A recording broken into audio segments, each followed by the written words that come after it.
As you know, we have elections to the Scottish Parliament in early May. Regardless of who wins, business needs stability and wants to see a clear decision on who will form the next devolved government reached in good time. And there is much for that administration to do, not least in helping the recovery and reforming government. Now, in order to influence the party manifestos, last summer CBI Scotland published its manifesto, energising the Scottish economy, a business agenda for reform and recovery, and that's why I called my address, gave my address that title today. Now, our manifesto, it was founded in a detailed, wide-ranging consultation and conversations with our members, and it details wide-ranging actions and measures that our members believe the next Scottish Government should pursue. And one of the big challenges for whoever wins the election will be to deal vigorously with public sector costs, and they need to attack those costs that add little value to our economy. And this will require different thinking about how services can be delivered so that the resulting savings can be reinvested in spending, which will aid our long-term economic growth. In our manifesto, we set out our members' belief that the new era of public spending restraint should be reviewed as a positive opportunity to do things differently. And I was very pleased to read in the newspapers yesterday and I think today they were repeated, Lena Wilson's determination to do more with less. Well done, Lena, and I just hope there are a lot more people in the public sector, who take that on board, because it is badly needed, and that's an encouragement. It's not intended as a criticism. So sacred cows and ingrained habits need to be tackled. Our politicians need to rethink how and when public money is spent, and make every taxpayer's pound work harder than ever before. But we need a more fundamental and all-encompassing agenda of reform that we have seen, and we need to do more than we have seen thus far, and with a more diverse and innovative approach to public service provision. Our agenda at CBI Scotland is not about removing the involvement of local or national government, it's about modernising and changing the nature of its involvement. That's why in our manifesto and in our evidence to the First Minister's Commission on Public Service Delivery, we made clear that public authorities should continue to make the fundamental decisions over which public services should be provided. They should similarly provide or coordinate the funding, define the desired outcomes, and evaluate and regulate progress. However, all tiers of government should increasingly look to others to provide services, whether they be from the not-for-profit or the private sectors, either on their own or in hybrid models involving collaboration with each other or with other public sector providers. Tapping into the wide range of innovative service delivery and funding models on offer from the private and not-for-profit sectors was a view endorsed by the Scottish Government's own independent budget review panel, which last summer advocated a mainstream role for external providers in the delivery of public services. And this outsourcing agenda should be about delivering best value for money and encouraging innovation in service delivery. That is why we have suggested that external organisations such as companies and charities should have a right to bid to deliver public services, to encourage new ideas and new ways of working, and to attract external private investment into public services. Recent legislative and ministerial bans on firms from providing prisons, GP services, hospital catering and cleaning should be consigned to the scrap heap. But such anti-business measures have no place in today's modern society, let alone during these leaner times. So let's work together to give taxpayers the very best service and the very best value for money possible. The UK Government has proposed that cooperatives and mutuals should play a greater part in public service provision, allowing for a greater greater diversity of providers, we would welcome this in the devolved Scotland arena as well. But it must be done on the basis of a level playing field so that the best provider is chosen regardless of ownership model, and so that private companies are not discriminated against.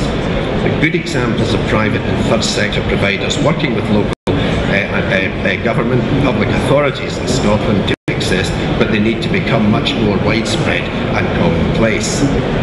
And as I alluded to earlier, the CBI believes that the deficit and debt challenge can be overcome through a combination of spending discipline, public service reform and economic growth. And our manifesto sets out a host of other ideas to pep up the economy, including the privatisation, or not necessarily privatisation, mutualisation or some other models, and using the £140 million government subsidy that would be freed up to fund other GDP enhancing investments, for example in transport and communications infrastructure. Introducing prime funding to encourage more direct international air services between Scottish airports and key business destinations abroad. Prioritising the most economically important road and rail projects, opening up competition in the delivery of ferry services, incentivising local authorities so that they pursue a more business-friendly approach to development, fast-track planning applications which offer significant economic and benefits for employment and so on. Incentivising more young people to study science, technology and mathematics. In the future our country will depend more and more on that going forward. And then a beefed up approach to challenging every regulation laid before Parliament as to whether it adds value, is necessary and so on. Now, one key area is the issue of business rates. One of the few taxpayers that the Scottish Government and Parliament have, and which generate £2 billion a year for the public purse in Scotland. Now, we have never asked for anything other than rate poundage parity with England, recognising that asking for a lower rate in the good times could lead to a higher rate when the public finances are stretched. And we fought long and hard to restore rate poundage parity in 2007, and have been pleased that that was done and that it has continued. But the golden period of ever-increasing public spending has ended and threats have emerged. Transitional rates relief was not introduced or reintroduced last year in Scotland at the time of revaluation, despite firms in England enjoying a cap on the increase in their rates bills. And then there was the decision announced in the most recent Scottish budget to levy a recurring £30 million annual business rate surcharge on large retail premises. That was very worrying for our members. It sought to unpick the uniform business rate, and if we hadn't been successful in defeating it, and we were successful in defeating it, there is every reason to believe that the threshold would have been lowered next year, or that other successful sectors would have been similarly targeted for a special levy in the future. This tax would have pushed up the marginal cost of investing north of the border and send out an appalling signal to companies operating across the UK and internationally about Scotland as a place in which to invest and create jobs and so on. And the refusal to even publish a regulatory impact assessment, in our view, was high-handed, and that this shouldn't happen again. And, you know, with all due respect to Jim Mather, when he talks about expanding the taxpayers of the Scottish Parliament, if he wants to persuade the wide swathe of businesses in Scotland to consider such an agenda favourably, pushing up the rates higher than they are in England with the one business tax that he does have is not a clever way of going about it. And then there are threats also to ending the existing rate relief for empty commercial and industrial properties.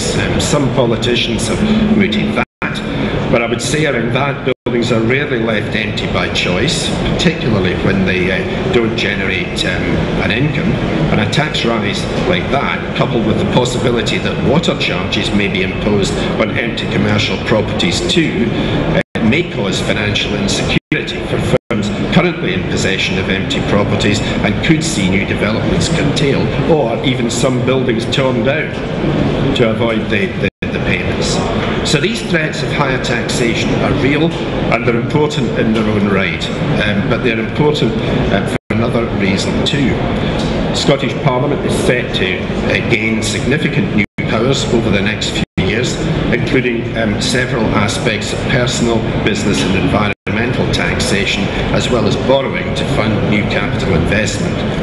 Business needs to be alert to the fact that current attempts to increase devolved taxation could well be a precursor to further battles in the years to come. So ultimately it's up to business itself to drive the economy forward and to create the jobs and the wealth which fund our public services. And I think that too often we look to politicians and government to show the way. And we have a responsibility as business people to drive that forward. But of course there are things that government can do, and I've mentioned them throughout this address to you.